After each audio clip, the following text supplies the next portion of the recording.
to VDB's Matchmaker Matchmaker. Let's talk color. We're going to let everyone join and make sure the sound is working, and we'll get started in just a few minutes. All right, it's a minute after 10, so let's go ahead and get started. I would like to welcome everyone to Matchmaker Matchmaker. Let's talk color. Today will be all about colored gemstones. So for those of you who don't know, first of all, let me just say this is sponsored by VDB. I am the Director of Vendor Relations at VDB, and we are a tech company that provides various solutions for the industry, including a trading platform. If you're not familiar with that, please talk to me after the webinar. We have some wonderful panelists today with us representing the suppliers. We have David Gross, president of David Gross Group. We have Oren Nhaissi, managing director of EMCO. Then on the retailer side, we have Seth Bloomgarden, the managing director of Lublu New York, and Irina Ferry from Soho Gem, president of Soho Gem. So thanks to our panelists for making time today and joining us. And let's get started. Let's see, I want to make sure everyone is sorted. It looks like I'm looking over on the chat. We're going to go ahead. All right, so when we think about gemstones versus diamonds, the first two webinars that I did, matchmaker sessions, were focused on diamonds. And in discussions that I've had with more and more of suppliers lately, we're talking about gemstones, and you know, we certainly at VDB are working hard to see what we can do to better serve the gemstone industry. So there's a real missed opportunity that we believe is there, and that's why we decided to invite these panelists today to discuss what the opportunity is and how we can take hold of that. And this time especially, we need to be seizing every opportunity we can. And it's not just about making margin. I'm gonna get their thoughts on that. But it's also about what makes us excited to get up in the morning and where do we find our passion. And so the panelists today aren't just extremely knowledgeable about gemstones, but they absolutely have a passion for what they do. And I look forward to hearing their thoughts on those things. You know, I will say, just as a little girl, I remember Princess Di's sapphire ring, and you know, that was just amazing. And then my aunt ended up having a sapphire wedding ring with 8 diamonds. And I just thought that was the end all be all of jewelry my entire childhood.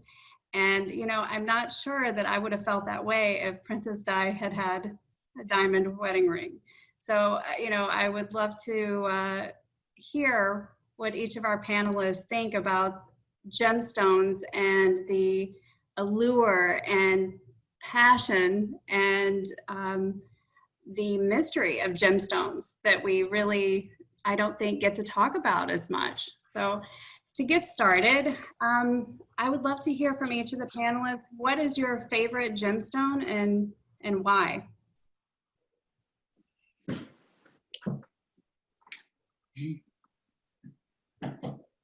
David, would you like to start? I see Irina was ready to get something out of her. We're going to give her first dibs. Irina, are we going to go ladies first? By all means. I'll tackle the question first. This is an easy one for me because my husband owns a demantoid mine. So I know it's not the typical answer that most people hear because it's a unique gemstone, one that isn't so popular. But so I'm going to say that that would be my favorite gemstone right now for a couple of reasons. One, it's completely natural. So in the gemstone industry, you probably know that 99% of stones are treated. They're either heated or have some kind of treatment. Now I feel like the public, even more so than 5 years ago, 20 years ago, are looking for something that's natural. They want They want something that they can find the origin, figure out where it was from possibly. And I'm speaking about mostly the millennials who are my clients. I know that they are happy to buy also a heated stone if that's where the budget is. So it really, it does come down to budget sometimes, but then if you have somebody who would rather do, have the origin of something or the mystique possibly of something, that it's unique, that it's different. A lot of the millennials are looking right now to create their own pieces. So they want to custom design something. When you custom design something, then you can pick the stone first. You can talk about where, you know, where it was from. Maybe the fact that it's touching your skin, there's something to be said about the mystique, like you said, you know. So people are into that, and I would say it's very important these days. Great. So do we have to pick just one? No. Well, because I've actually got two. My first love really is Paraíba tourmaline. And when Paraíba tourmaline first came on the market, I was a young student at GIA, and my instructor walked in the room and was like, "Hey, take a look at this. This was just recently discovered. What do you think?" And that beautiful neon color just spoke to me, and I got so excited about it. And at that time, everybody thought Paraíba was really going to be something very plentiful, and people didn't realize that the supply was going to get depleted rather quickly, at least the supply from Brazil. But early on, I fell in love with it, and I turned some of my clients onto it. And that's sort of where the passion comes from. You find something you love, you express that excitement to your clients get excited, sometimes even before even seeing the piece. But what that actually ended up doing was building a lot of trust with my clients, because those clients that I got into Paraíba early have now seen the values of those stones go up exponentially to the point where they're just sky high. So these clients all now look to me as a trusted source, like, hey, you turned us on to something, not only did we love it, but now it's increased in value, and they feel more confident coming back to me for other gems. The second category that I really have been getting into lately is uniquely colored sapphires. I love blue sapphires, of course, but I like the unique colors, the purples, the paparajas, you know, all these exciting colors that a lot of customers don't realize sapphires come in all these colors. And I really like that, particularly for the alternative engagement ring sector, because they have the hardness, they have the durability, they have the excitement of the color, they have the rarity. So for all those reasons, that is definitely a close second for me. Okay. Okay. David? Okay. But interesting. I also have two ways how to go here.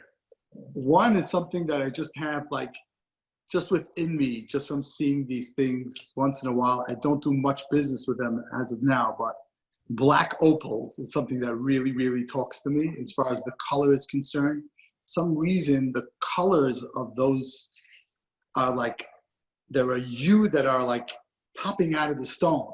And the real beautiful ones, those red and the greens, and they just, for some reason, the colors are intense and amazing, something special.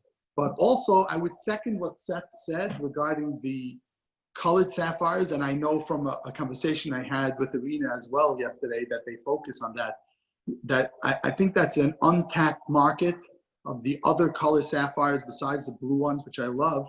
But you know, like blue and pink are the two big ones. But once you get into like yellow, green, purple, orange, there's some amazing colors there. And for some reason, they're treated pricing up until very recently, the pricing of them were treated similar to semi-precious stones, but they still have the same hardness and the same characteristics. And many of them are total natural, no heat with no things as well. And they're very, very unique. There's very few that two are the same even. So there's certain uniqueness to them, and that's also what makes gemstones special in general, which I'm sure we'll get to, of how, you know, how unique and special each one is, that, you know, there's like no comparison. Thank you. And Oren, I'm gonna guess yours, but I will let you answer. So, I mean, obviously I specialize in Colombian emeralds. So obviously emeralds is my favorite, but specifically Colombian emeralds, just because, you know, I spend all my time looking at, you know, all the different types of Colombian emeralds that come out, meaning each mine has a different type of color, has a different type of feel, and each production from each mine has a different type of color. So, you know, why emerald is exciting, just because, yes, it's the color green, but a Colombian emerald is the color green, but it's a very warm and soothing color green. Also, the sheer size of emeralds, because emerald is a little bit lighter than, let's say, sapphire or ruby, and they also come in, you know, very large sizes. It's something that when you hold it, you say, wow, I see the size. And obviously when it gets to really bigger sizes, it has that wow factor, just because a 30-carat emerald is kind of like a 50-carat sapphire. So there's a lot of wow and you see it a lot in statement jewelry, just because the sheer size of the stones is so big. So obviously I'm biased towards Colombian emeralds. And I have to say, my bias towards sapphires has continued, except I was amazed when I joined the industry. I didn't realize the colors of sapphires, and that has blown me away, I have to say. I love them. Kat, what you were saying before regarding Princess Diana, that style is still in vogue today. It's one of our best-selling styles that are out. Princess Diana, in many different modified ways, is consistently selling today. I have to agree with you there, David. I've gotten a number of requests very recently for just that very thing. Oh, interesting. Okay.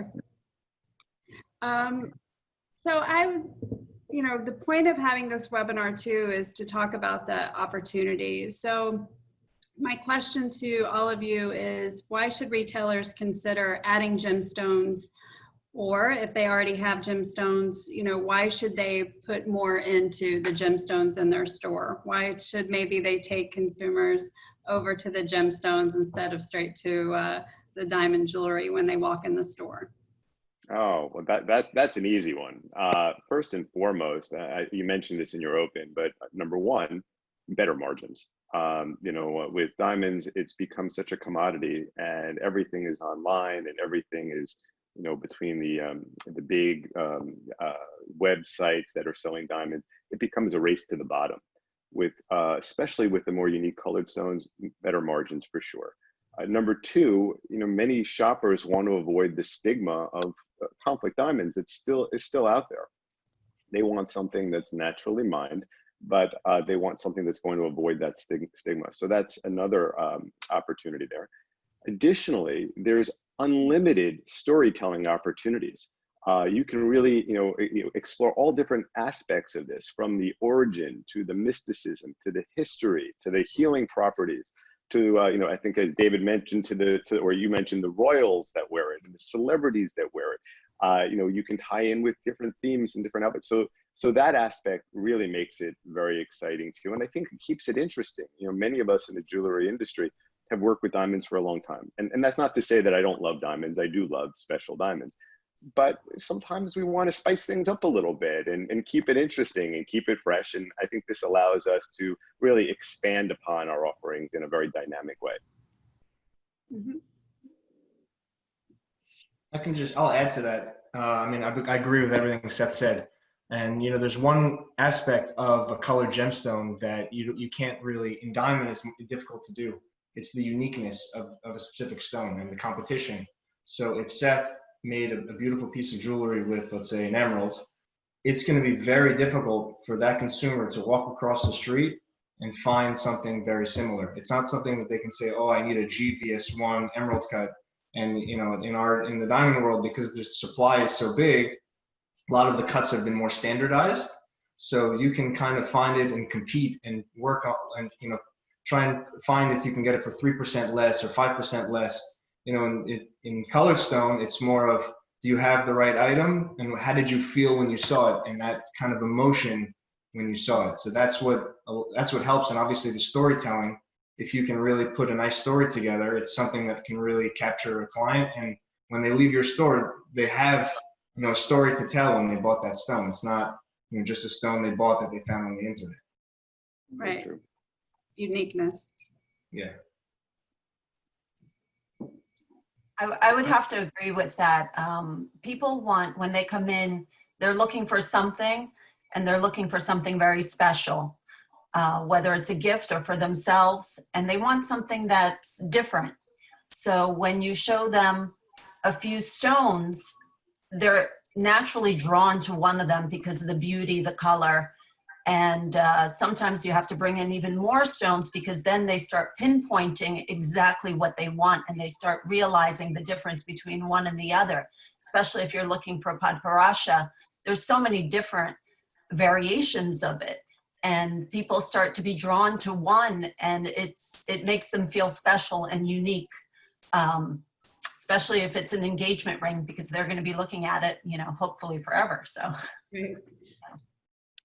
And I would second that, what Irina is saying, that I'm finding over the last 3-4 years that consumers, the end consumers, are very, very involved in, they like that design your own ring type of thing. They want to be involved in the process.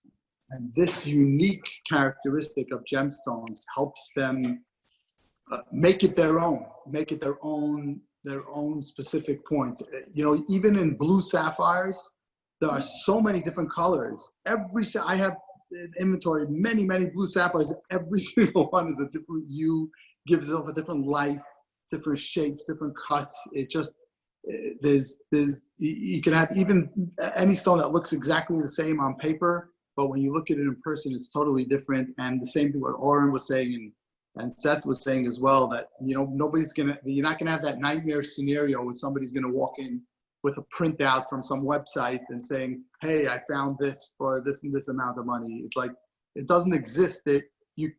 There's no characteristic that you can explain on a piece of paper, you know, royal blue, or even with green emeralds for sure now, you know, like every single one is totally different, and the clarity is totally different, and the life is different, and it's just, it's beauty in the eyes of the beholder. So every person finds their thing that makes them tick in these stones. Excellent. So less price shopping. I think that's really important if you're talking about creating those relationships with your customers in the store. It's not something, like you said, they can just go next door and get the same thing.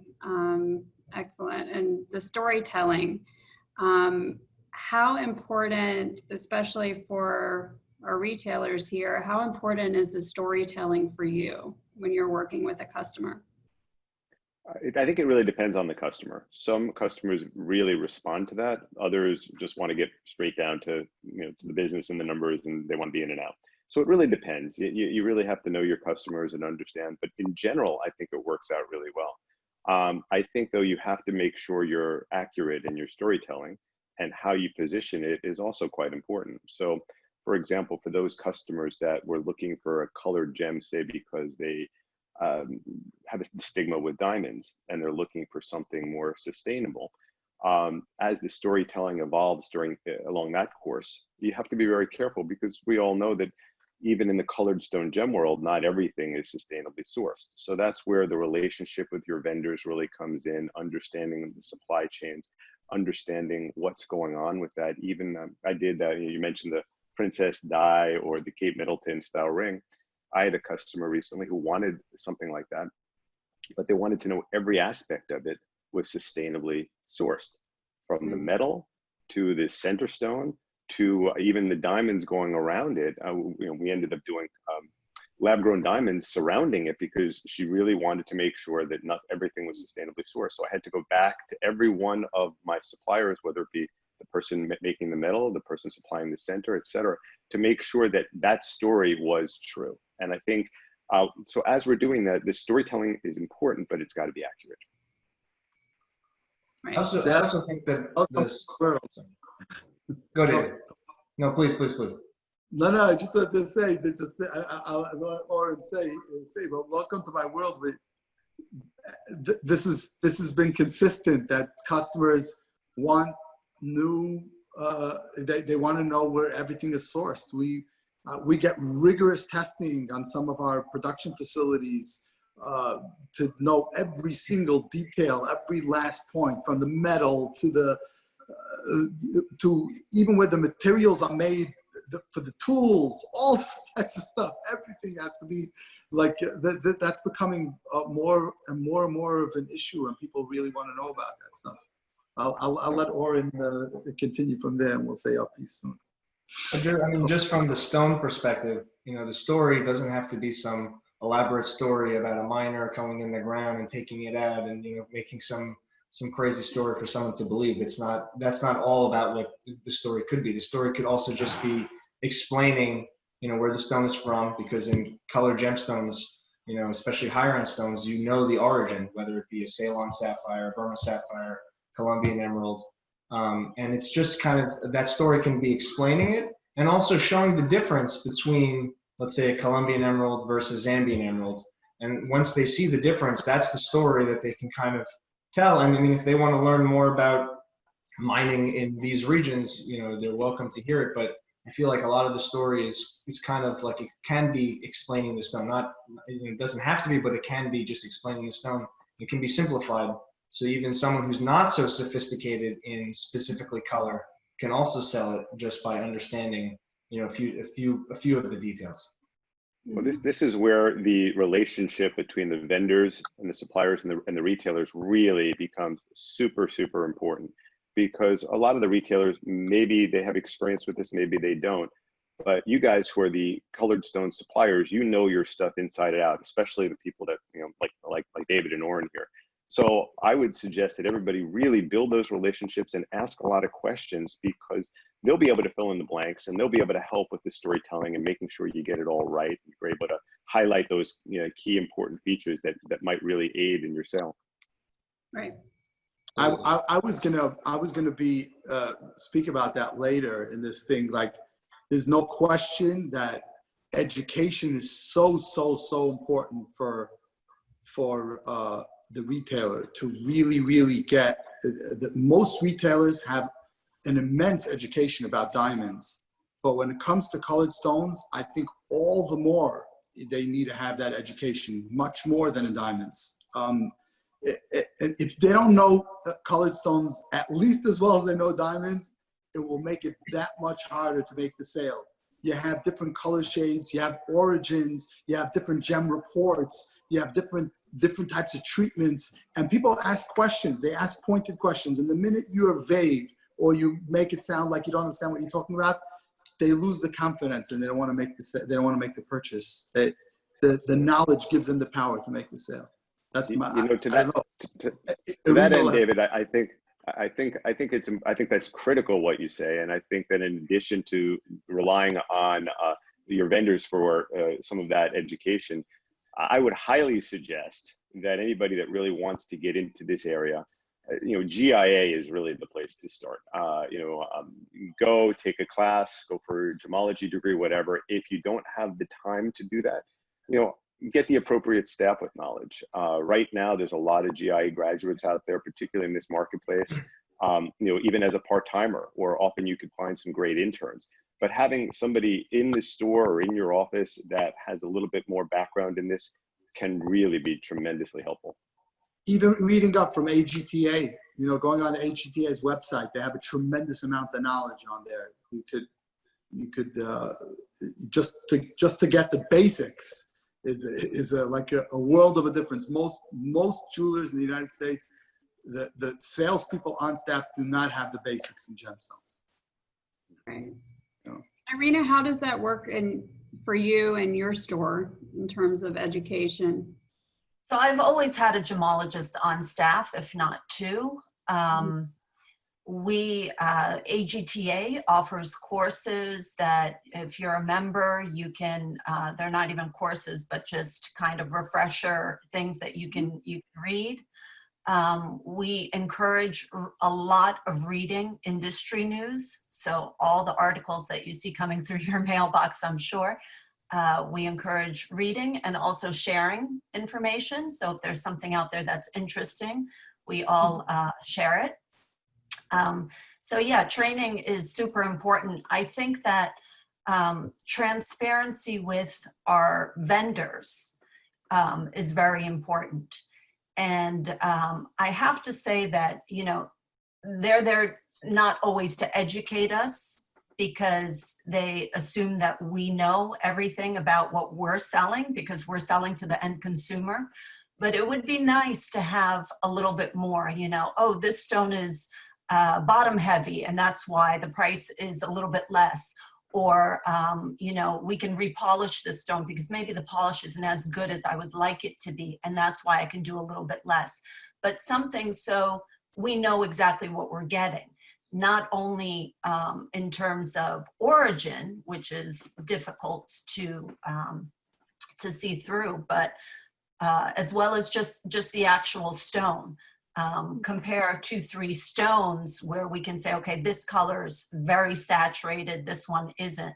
So yeah, the more we get from our suppliers, the easier it is for us to sell. And if there's a certificate with the stone, then it's, you know, our job is much easier. As a retailer, we will never guarantee something, a stone, unless we have a certificate. So I'm a huge fan of AGL and GIA, of course. Yeah, Irina, I couldn't agree more. Particularly, you know, it builds that sense of confidence when you're working with the end consumer too. At least, you know, there's two things that I think are really important to build that confidence, and especially when you're talking about the more expensive stones. A lab report from a highly reputable lab. I mean, there's a lot of labs out there, but some are really better than others. So highly reputable lab, not just any old lab or any old appraisal will do. So that for sure is number one. But number two, making sure you're working with the right vendors, somebody that's going to stand behind their product, somebody that's, you know, has the highest ethical standards and so on. And sometimes that's not always so easy to find. You know, I would look to some of the more established associations, some of them you have mentioned already, that have you know, some sort of a screening process or a standard or a code of ethics for their members to join. In the colored stone area, you may look to AGTA, that's been mentioned, International Colored Gemstone Association, even the JA and the AGS. All of these have standards and screening protocols. So that would probably be my first place to start if it's somebody that I don't know and at least want to know that they're really an upstanding supplier in the industry. As a Karen, can I jump in? As a supplier, I definitely agree with, you know, what Irina said. Part of our job is, you know, when a call comes in, is really, you know, trying to figure out. First thing, I mean, the first question I always ask is, all right, how much you're looking to spend? Because in our job, in our, you know, field, it's not about, you know, specific color at the first. It's all right, how much you're willing to spend, and then from there you can kind of expand from that range of where they're at. So then from there you can explain, all right, what color are you looking for? Are you looking for a lighter tone or darker tone? And then from there, once you have specific examples, then we can explain, okay, this one is a little bit heavier, but it has beautiful luster. This one's a little bit spreadier, and it has, you know, a nicer face. And you kind of can go from there and has an inclusion here, inclusion there. That's the way that we as a company sell, because, you know, we take pride in all of our stones, and obviously every stone to us is beautiful in its own way, but everything has a price, and, you know, that's what's important. And then there's another question here that maybe I think it's on topic that we should maybe, if it's okay, Karen, to tackle. Maybe either Seth or Irina wants to start, or David. How a story can be developed or generated. What are basic aspects should be covered to develop a story by Unat? I think it's like right on topic, so maybe we can kind of talk about it. Maybe I'll start. You know, from the basics, I think that, you know, first you should start with the stone. So the specific stone, whether it in general, is it an emerald, is it a sapphire, is it a ruby? And then from there, depending on, you know, what type of stone the client is buying, if they're buying a high-end stone and they want to know the origin, then kind of developing the story through the origin and maybe explaining the different origins and the differences between the different origins, which sometimes can be difficult. And then from there, once you hammer down, let's say, the origin, if that's in the cards, then explaining the differences within that origin. And that's kind of like how we develop stories, is kind of stone, the origin, then you can go into the material, what type of material, because each origin is completely different. And a lot of these origins, less so in emerald, more so, let's say, in sapphire, they overlap in terms of their look. So it's understanding and teaching the clients, and also then value, explaining to them what the value is. So let's say in a sapphire, there's higher value for certain origins, same thing in ruby, same thing in emerald. So that's kind of where, the basics of the story, beyond putting together, an elaborate story of a miner, taking it out of the ground.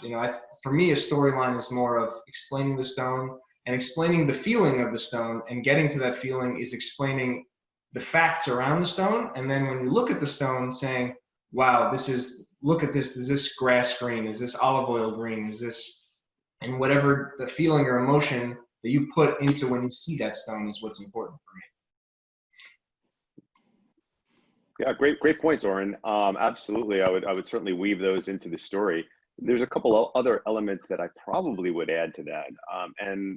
Circling back to sort of what I had said earlier, I think a lot of this really depends on who the client is, because people may respond to different types of things. I may have somebody who's coming in, it might be somebody who's an architect or an engineer, and they get really into the technical aspects of it, and the scientific aspects and the gemological aspects. I may have somebody who comes in who's more of a new age thinker and a spiritual person, and they may get into the healing components of it. I may have somebody else who's really influenced by, sort of celebrity and social media and those types of things. And, that David Beckham just gave his wife a colored stone engagement ring might mean something to her. And still others are triggered by the emotion, the romance of this, or others might like that sort of Indiana Jones aspect of finding this treasure in an exotic land and what it took to get it all the way from there to the floor of your shop there, where they can, have a little piece of Burma or a little piece of Colombia or a little piece of Brazil, that this special, special piece, or even that rare emerald that David was talking about. So I think it really depends. It's not one size fits all with the storytelling. You really have to tailor it to your audience. I would agree with that, Seth, because I think we're, as retailers and in sales, we're trained to mimic the customer a little bit.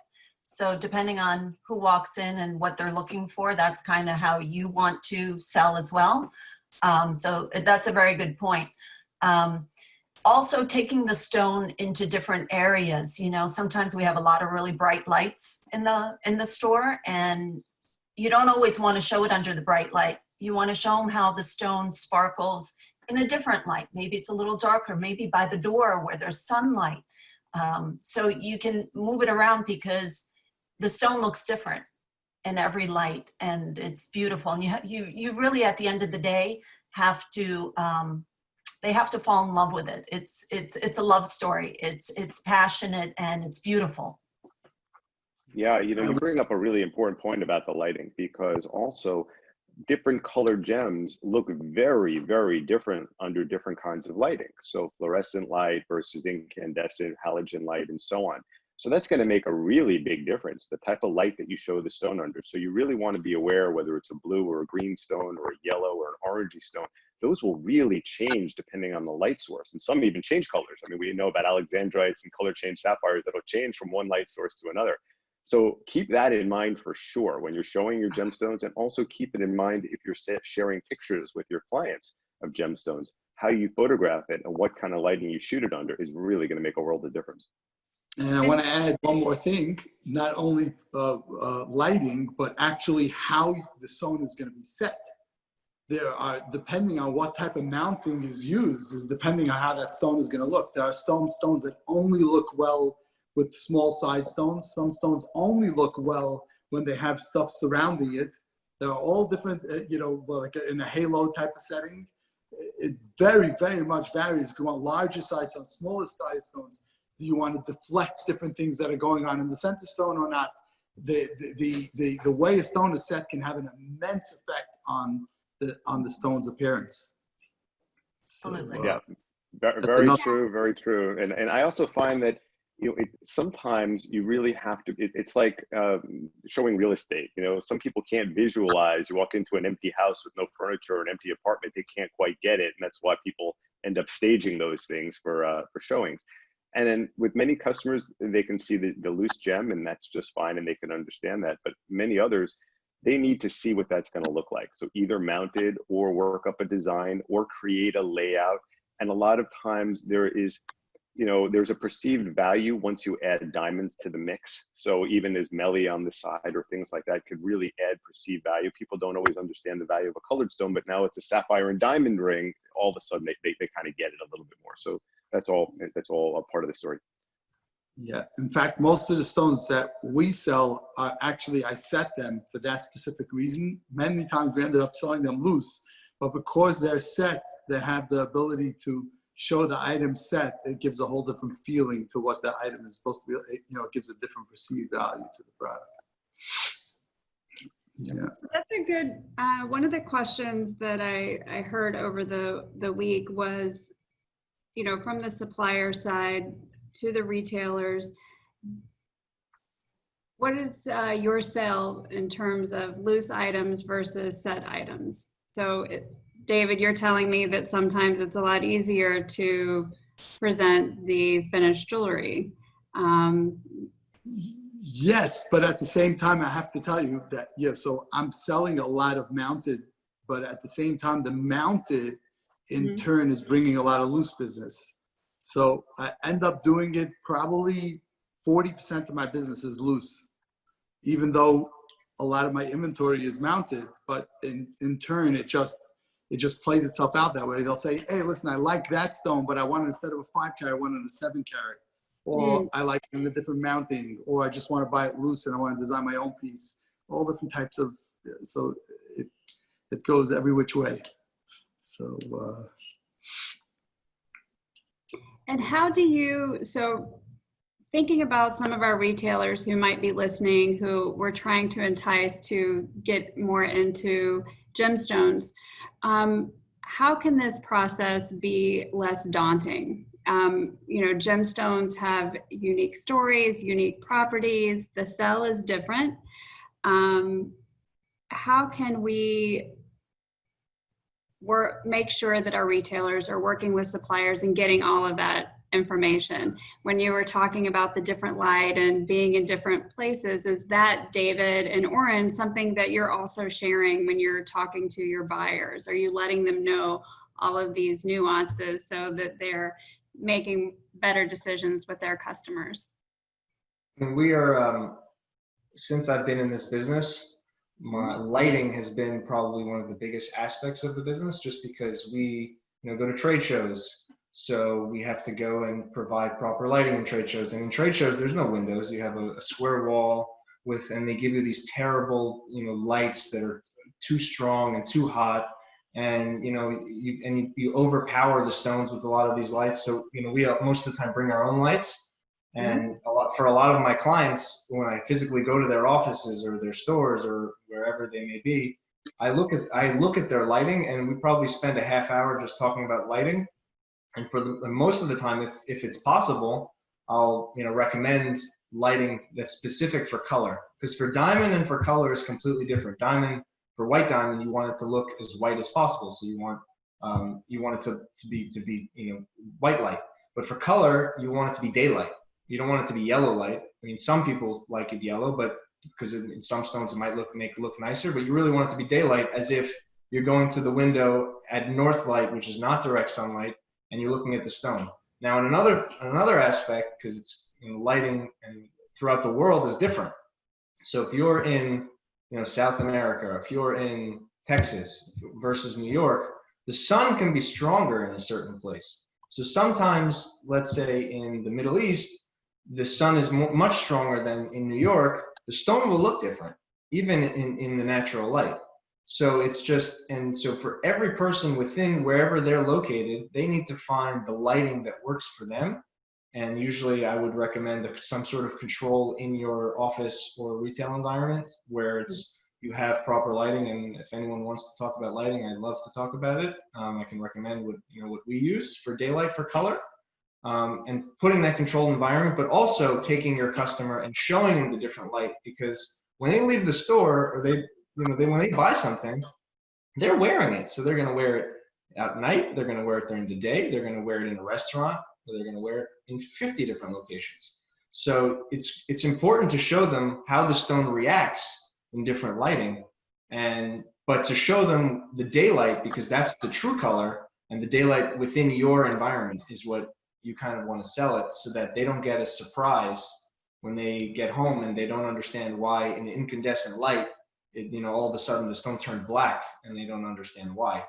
So it's Oren, to your point, Oren, a number of the jewelry supply companies will actually sell desktop lights that have both types of bulbs in it, incandescent as well as fluorescent lights. And you can toggle back and forth to show it under different lighting if you're working at a desktop instead of worrying about the store's traditional interior lighting. Yeah.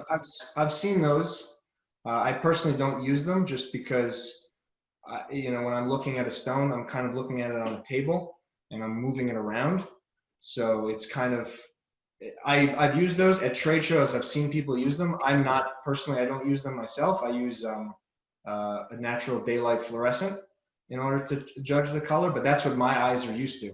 So when I look at a different light. And that's also with emeralds, not the spectrum of other colors as well, the rubies or the yellows or the oranges. I use them for ruby sapphires also because you can see the differences in tone with the ones that, for my eyes, I prefer to be able to see the differences in tone. It might not make it actually, the ones I use look very nice for ruby and sapphire, but a lot of times for sapphire, they want to use white light because it makes the stones look better. You're not gonna be able to tell the color differences with white light on a sapphire. You need to use daylight. Same thing with ruby. They use yellow light to make it look better. But if they use the daylight, yes, it also can look good, but that's if the stone's color is pretty. When the stone's color is not that pretty, yellow light, because you can't tell the differences. Right. And I think we're starting to scare the retailers. Now I have to go back and make sure I have all the right lights in the store. Oren, just a nice window. Oren is trying to simplify the process. He's saying, go with daylight, and then everything else you figure out. Have your little lamps to show them what it would look like in nicer light. In fact, I think I'm a proponent of that. I don't know. I would ask the retailers what they think. First point I just want to say is that I personally, when I purchase stones, and I would assume Oren does a similar type of thing, I don't buy things on the first day.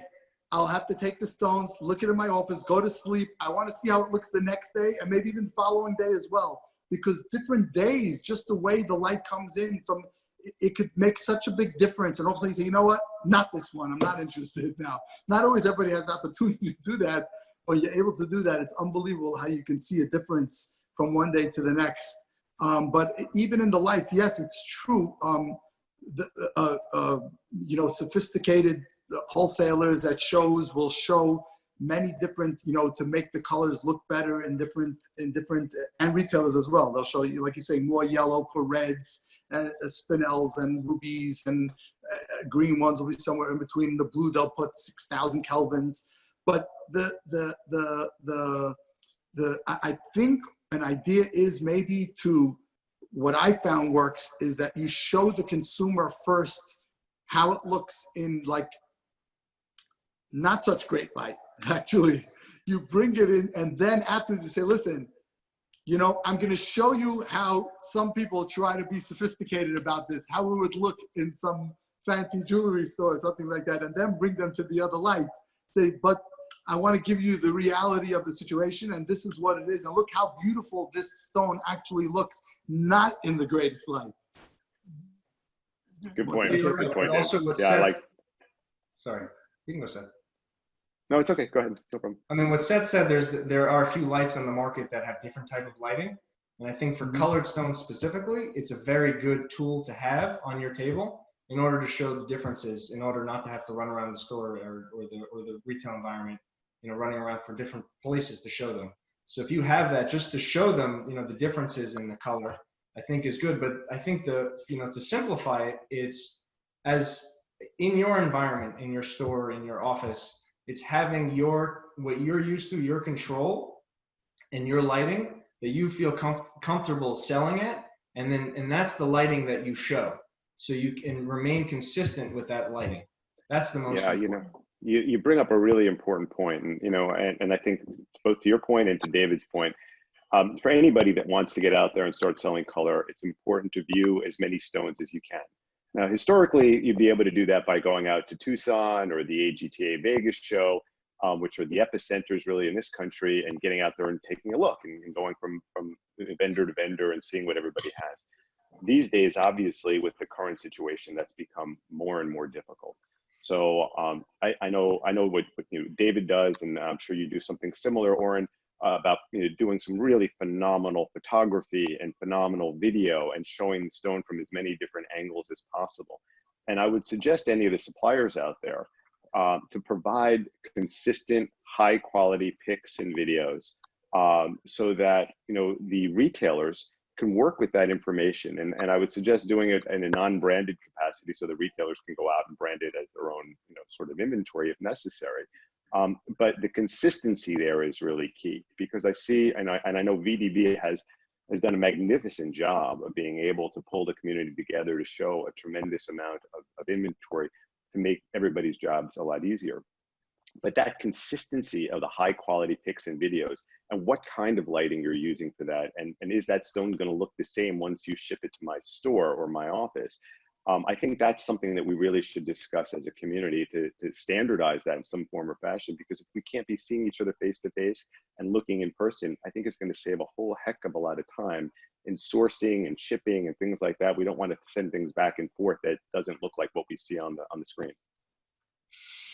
I completely agree with you with that on that one. I actually had written it down to talk about the photos. It's very important for a retailer, I think, to have complete transparency when it comes to what the stone actually looks like.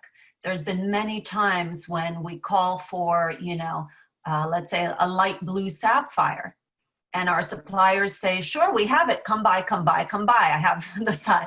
So we come by, pick up the stones, and they're not at all light blue because there's so many variations of light blue.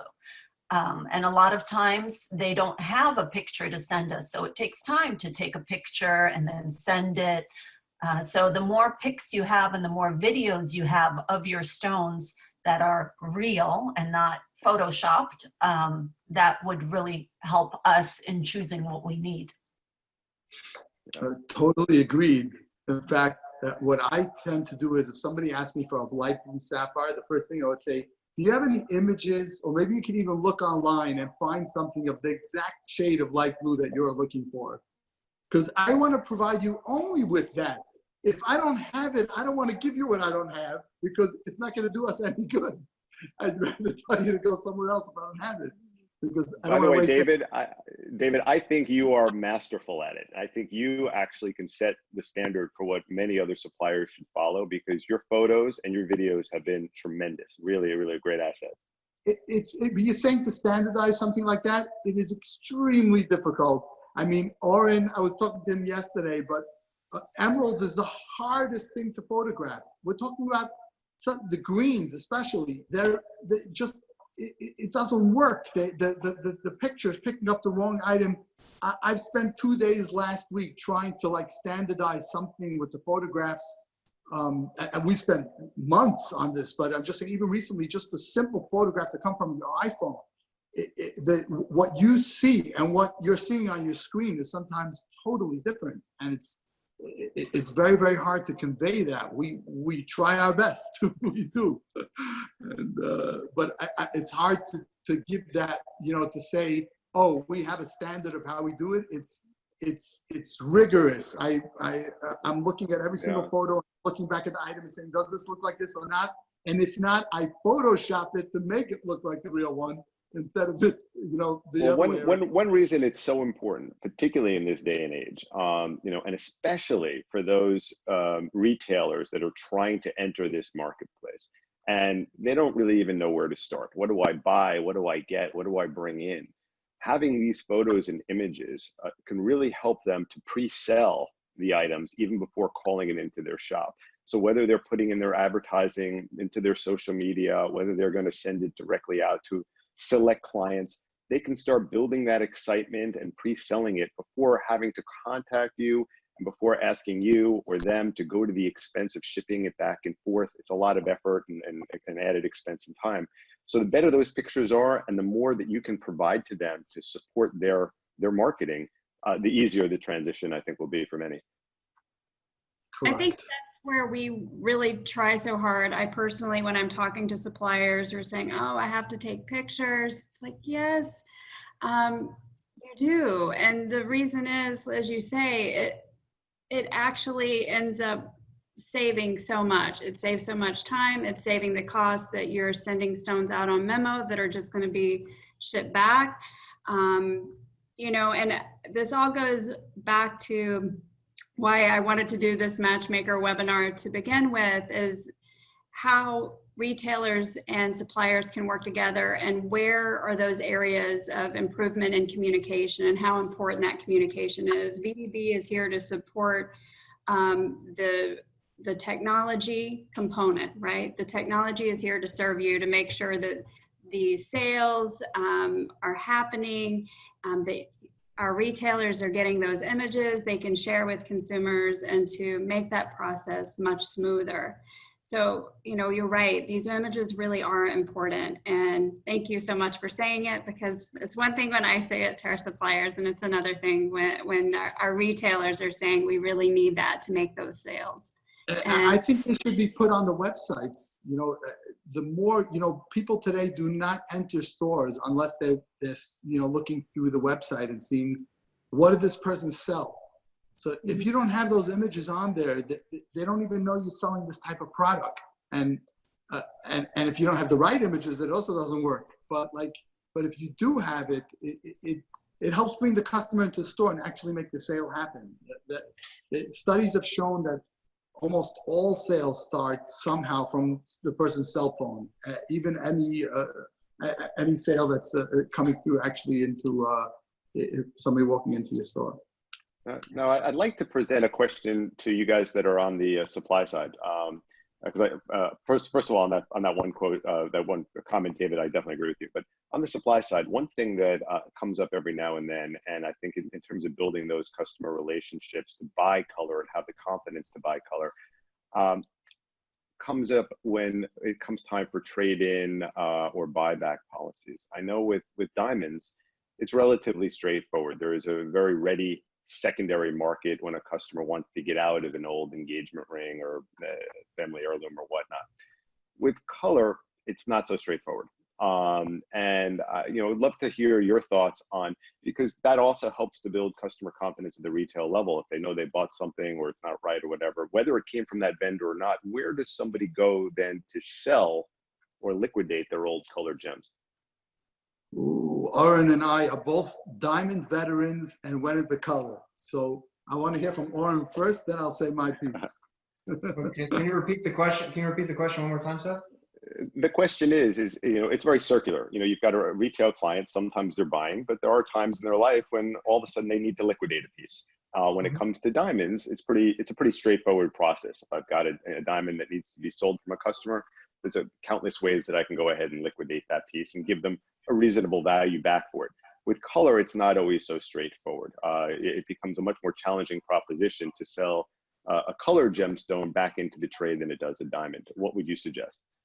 I mean, I would suggest calling if it's an emerald, ruby, or sapphire, calling either David or myself, and then from there you can kind of gauge as to what type of stone it is. But in general, I think it's, you know, calling your suppliers and seeing whether they're interested to buy or if they have some sort of network that they can either sell it into. I mean, we're constantly buying back in the trade, constantly in the estate market, especially stones that, because a lot of these stones are worn and they need to be repaired and recertified, etc. We're constantly buying, and you know, not for small dollar amounts, you know, even very important stones we're buying.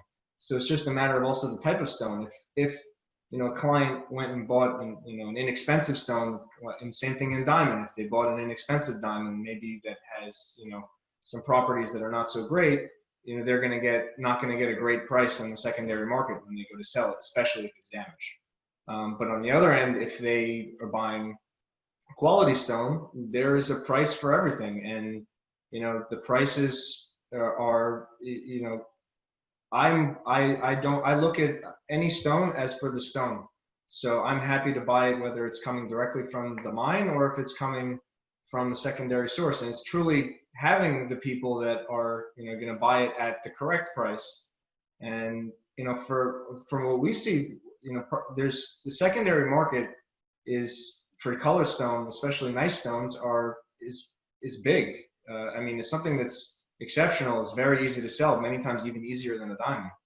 The diamond today, I think, is even, you know, the discounts are even more sometimes, just because there's less color on the market. So I think it comes down to who you're calling and calling your trusted suppliers to help you, whether they're buying it or whether they're going to sell it for you within their market, because, you know, our market is huge. So I know plenty of people that are constantly buying.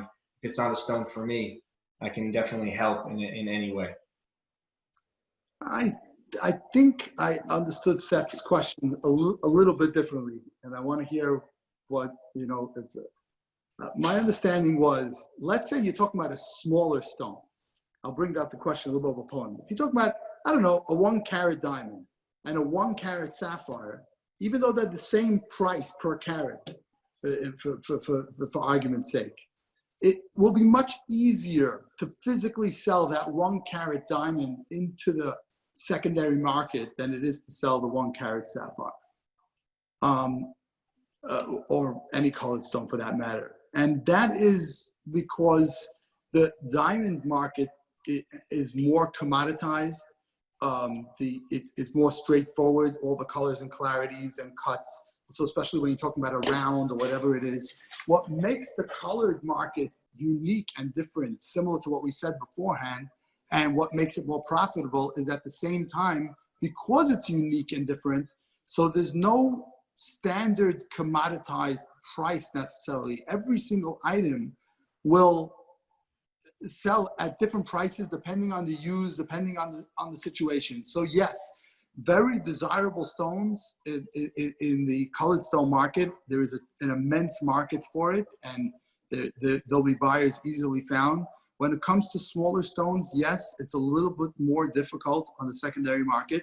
And it's a trade-in. It's similar to when you sell a more intricate type of diamond piece with smaller stones where you have the same type of issue. It's more of a fashion-y type of thing that has a harder time when you want to trade it back in. If you bought a $100,000 necklace that each one is that was dealing mostly with 5 pointers or 10 pointers, you'd have the same similar type of issue, because there's a lot, the liquidity is less. There's no question that the liquidity is less, but people like myself and Oren can definitely be of help.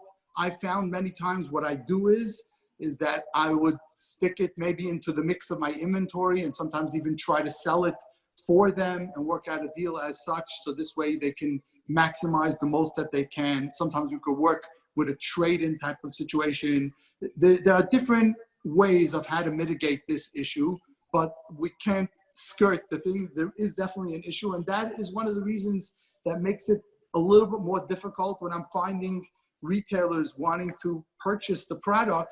They don't have the same belief. But when I asked my dad in diamonds how it was 30 years ago, he said it was a similar type of thing. When they had larger margins in diamonds, it was the same type of process where where a return wasn't as easy to mitigate. So I think it goes hand in hand of how commoditized the item is compared to how well you can actually sell it back into the market. It also depends on the profit margin that, correct. You know, it also, Seth, do you mean people that have had it for 20, 30 years, or someone that just bought it a year or two ago and wants to change it? You know, for both. For those retailers that are looking to get into colored gemstones, you know, and they're trying to analyze the pros and cons of investing in, say, some collections that they're going to start presenting, whether it be loose gems or mounted pieces and so on. With diamonds, typically they kind of know what the downside exposure is going to be. If it doesn't work out and they need to liquidate it, they know sort of what their loss might be. Similarly, if a customer comes in and they're also looking, it's a good customer, they're looking to sell a piece, whether it be a big important piece or a smaller piece, either way, I think give them some of the tools that would help them in either of those scenarios would be certainly helpful in terms of letting retailers know they're not out there on a limb. You know, you bought this, but now you can't get out of it, even if there might be a slight loss involved, so that they understand what that dynamic might look like. I have one suggestion, one big suggestion, and I think Oren would agree with me. Beauty always sells. If you buy a beautiful product it will always sell. You'll either be able to sell it to the next customer that you have, or you'll be able to sell it into the market. Yes, the not as beautiful stones, sometimes you can make a little bit more profit on. It's possible, but that's where you have a more of an issue. When you're dealing with a beautiful stone, it will always sell. What do you think, Yeah, Oren? I would agree with that too. I think quality really counts. I mean, I given the opportunity, I'd always rather sell a client a smaller, high quality gem than a larger commercial piece.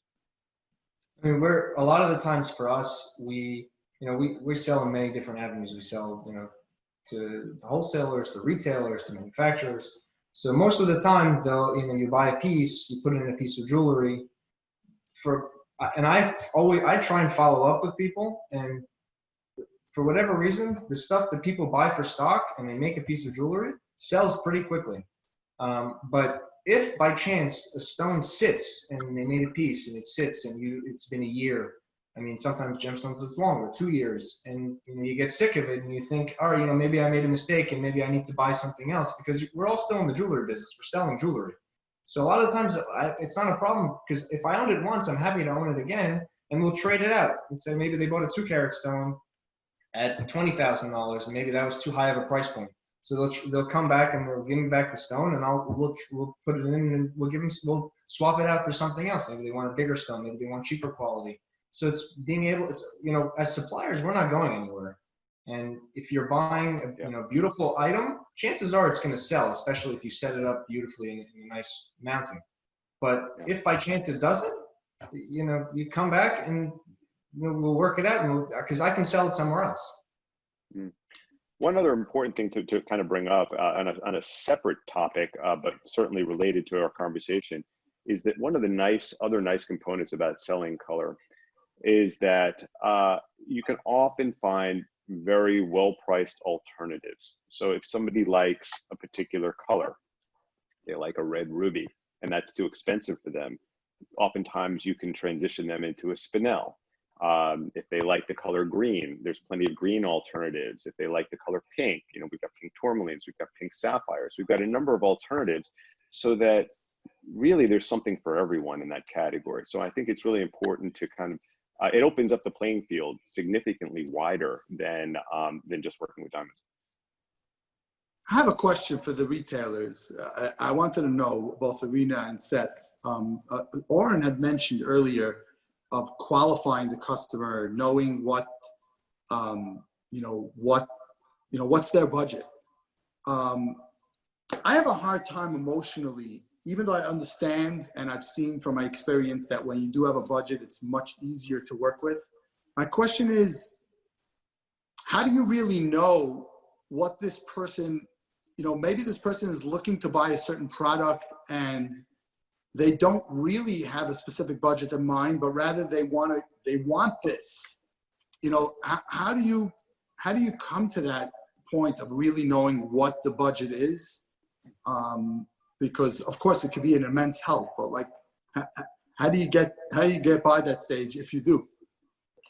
I think there's always a budget. It's just asking the right questions in order to get the customer comfortable enough with you to disclose it. Some people are very comfortable and tell you right away, I'm looking to spend $15,000 all in. Other customers don't feel as comfortable, and the more you get to know them, the more you can pull out exactly what they're looking to spend. But I truly believe that everybody has a number in their head, and you can get it out. And it's not that they want to spend less if they can find it for less. They want to spend that amount of money. They're looking to blow this amount of money, and if not, they'll get a better item if they can find this. Well, I would agree with Irina. However, I often find that sometimes it could actually be a moving target. Sometimes people don't really know what it's going to cost for something special. So, a lot of times I've had clients that came in with no budget and they didn't even have an idea about a particular gemstone. I started getting excited and sharing my passion with them. And little by little, we started developing an interest. And all of a sudden, what might have been a passing fancy about maybe owning a gemstone of one variety or another, all of a sudden turned into, they just started feeding off of my passion, and all of a sudden I developed a certain connoisseurship for them, and they were willing to spend more and more once they started understanding the special characteristics of a particular gemstone. So I've taken budgets that started out with not even a hard interest, and developed that all the way up to a very substantial purchase, significantly more than I would have originally guessed they would have spent, just because they started developing an understanding and a love for that gem. I think it has a lot to do with education of the retailer and education of the client. So the more educated, let's say like Irina and Seth are very educated in color. You know, if someone comes to them and says, you know, I want to buy a Burma ruby for $5,000, 5 carats, you're educated to be like, it's never going to happen, or the quality is going to be, you know, very cheap. But if you really understand the pricing, and you've had your experience, you've had the research, and you know that Burma rubies can go for significantly more, and what the different quality is, and maybe say, all right, that's your budget, maybe we should go to a different origin. And I think it starts from the retailer being educated so that they know how to handle the client and direct the client. And then once you're talking it out, like you said, and you see what kind of passion the client has, then they'll feel more comfortable, and based on the information, they'll say, no, I want a Burma ruby, the best that I can get. And you'll be like, oh, well, you know, those can range from X to Z, and then they'll fall off their chair, or they'll say, yeah, go get me one. And then you can kind of start that process. I think for us as suppliers, the pre-qualifying is the most important. And you don't have to like go and say, hey, what's your budget today? But it's kind of understanding your client and saying, you know, I want to show him stones of this price point, engage him, and then maybe they want more, or maybe they want less, and then kind of go from there. And it's a back and forth, though. It's the ability to be able to not only try to find exactly what they're looking for, but also remember to try to suggest alternatives, because maybe what they are looking for doesn't exist in that price category, but you can come up with something really special that would. I agree. Right. So the more that we know, the more that the suppliers actually know, helps us be able to show those alternatives, you know, to be able to provide something different, because the customer many times doesn't even know what they want.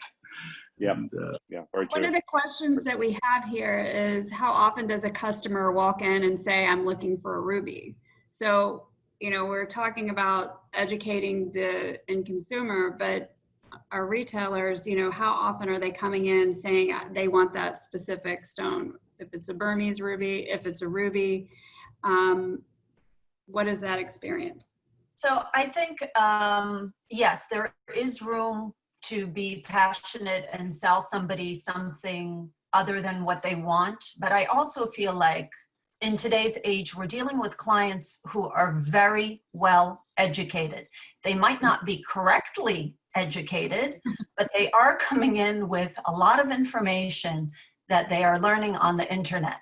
So when they come in, they might have already heard of Paraiba tourmaline, or maybe they have already heard of a Burmese ruby and not, you know, a ruby from Thailand. So they do have some amount of education that you're dealing with.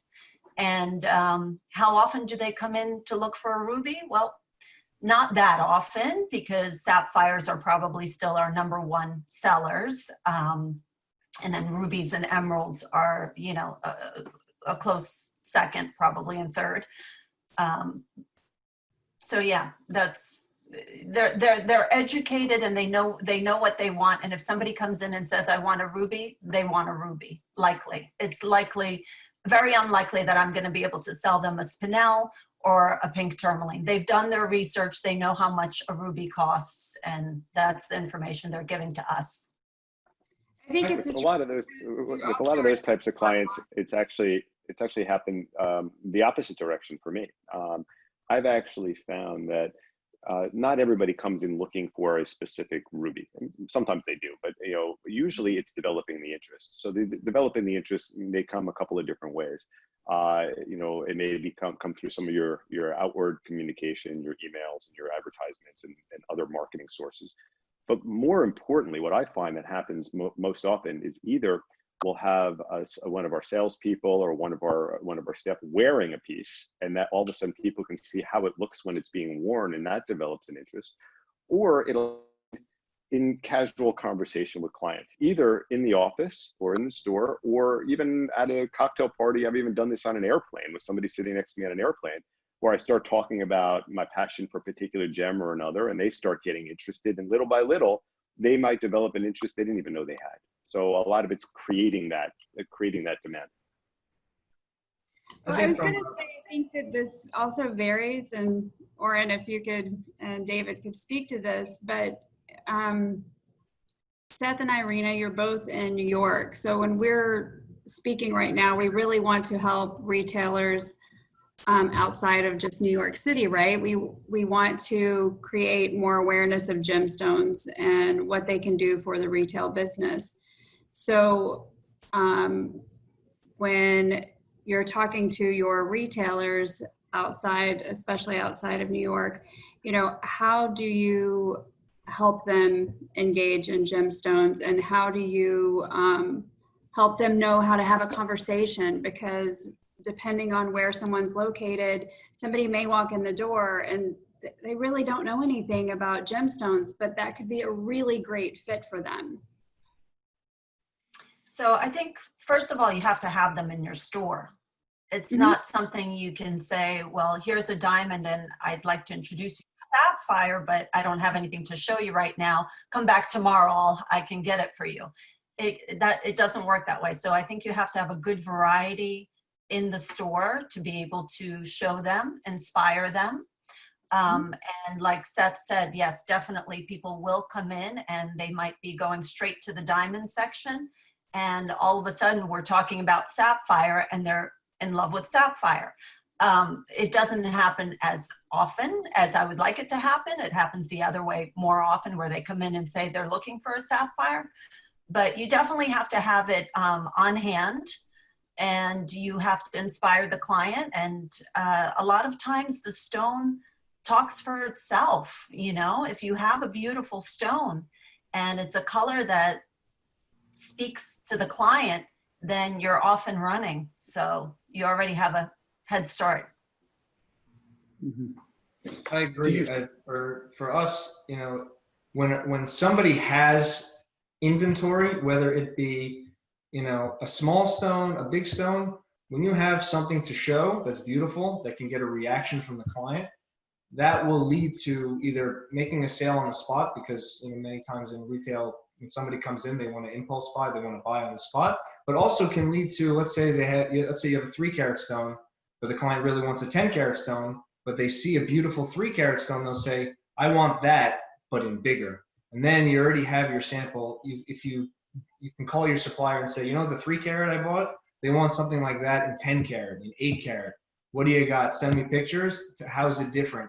And if you have, you don't have to have, yes, inventory is endless. You can have, we could all have unlimited inventory if we had unlimited money, but we all have to, kind of work within our means. And from there, have samples of color in beautiful items that you could, yes, sell out of your store, but also in samples of material that you can get in earrings or a bigger ring, or in a smaller size, depending on the type of retail and type of clients you have. And, obviously if you can have, everything in your store, you'll make more sales over and over, because they'll see it and they'll buy it. I think, Oren, and Irina, I think what you guys say makes a lot of sense. And I think historically that's proven true. But one change that we're dealing with right now is what's happened with COVID-19. And I think the amount of time that people are willing to spend, at least for the short term, in stores and going out is starting to become minimized. More people are venturing out day by day, but there's still a little bit of hesitation out there. I really think that it's all about community, and our community pulling together and working together. I think VDB has done a magnificent job of pulling the jewelry community together, and also providing some amazing tools that we can work with, because I think a lot of the more recent transactions that I've been involved with really were not face-to-face, or people coming in necessarily to see the stones, or maybe that would be the final phase of it. But it's really about making sure whoever is on the phone, whoever is responding to those emails has the tools at their disposal and the education to be able to at least get them 90% of the way there if they're not willing to spend a lot of time visiting stores. So they can send them the pictures, they can do the romancing, they can do the storytelling, and then kind of guide them that way, at least until things start really opening up again. I think that's going to be critical. I would like to think, bringing up this point, I'm going to ask permission from Karen if I could bring up a monumental issue in the industry regarding memo versus actual purchase by the retailers, and like how, you know, on one hand, you said, Oren brought up beforehand that, you know, when he's found that people buy the items, usually they end up selling, you know, quicker, you know, you have skin in the game, things of the sort. I was wondering, you know, what the opinions are regarding that. I personally feel that the memo business is very difficult and very overpriced, you know, for the end consumer, because somebody's paying for that along the line. At the same time, people can't afford necessarily to have so much stock, but you need to have the stock in order to be able to sell. Maybe it's worthwhile taking a loan from the bank. It comes out cheaper. I don't know. This is the big question. I was wanting to hear from the other panelists what they think about that. David, I think that you answered your own question. It's a little bit of both, right? We have to buy and we have to take on memo.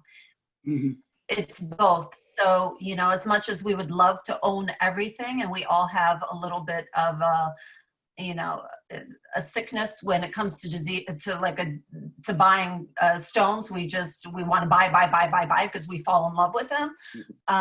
We have to hold back and say, okay, I already have something like this in inventory.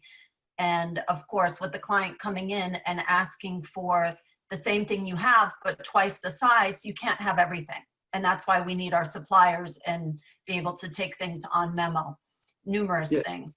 Yeah. Yeah. Both. Yeah, I think also you're absolutely right, Irina. I totally agree with you there.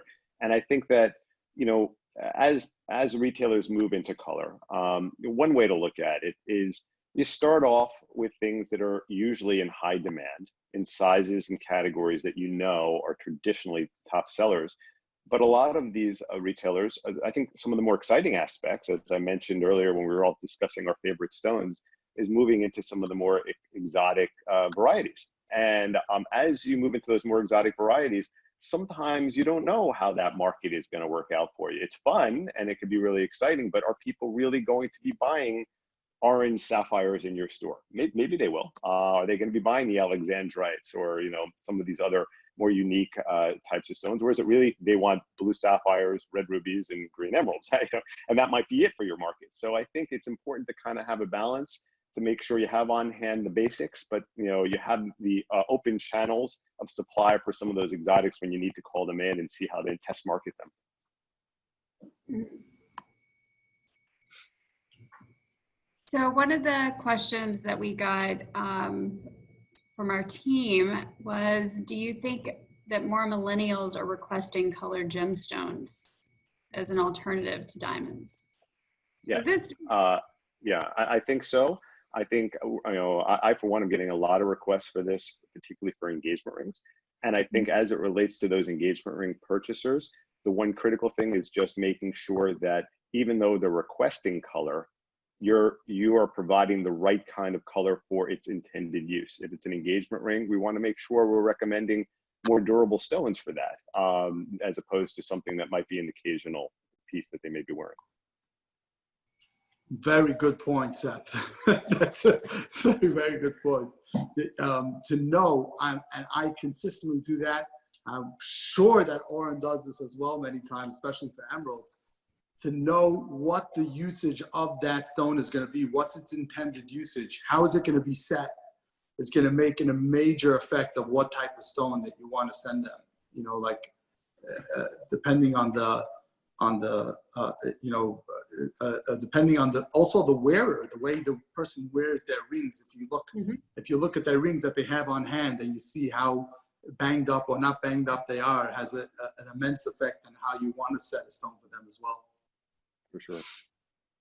I think if you're just open with your client and say, this is what we recommend as jewelers, you know, we're not just trying to make you make a sale here, but we're trying to create a piece that will last forever, and you're open with them. Right now, it's really popular to do whisper thin settings, and people want things very, very thin. Great, I love it, but you know, if it's an emerald, we might want to enclose it a little bit better. We don't want, you know, everything showing so that there could be a problem later on. So as long as we're honest with our clients, both suppliers and the end consumer, then I think we're on the right track as jewelers. There are tricks, even with whisper thin settings, there are tricks in keeping it in a way that, you know, that can be a little bit more sturdy, bringing up the prongs in a way that that the table can't be hit, or covering with different angles to cover different things, that things are sticking out in a way that it helps more durability, but correct. Yeah. To my panelists, I want to say thank you. We have, we're 22 minutes over and it has been a wonderful discussion. We have questions we did not get to. So for those of you who listened in today and shared those questions, we will get back to you. And what I would like to do now is just to have each of you share your closing comments. Well, I'm happy to start out here. You know, first of all, I want to thank everybody as well. It's been really great chatting with you all, and I love the sense of community that we all bring to this.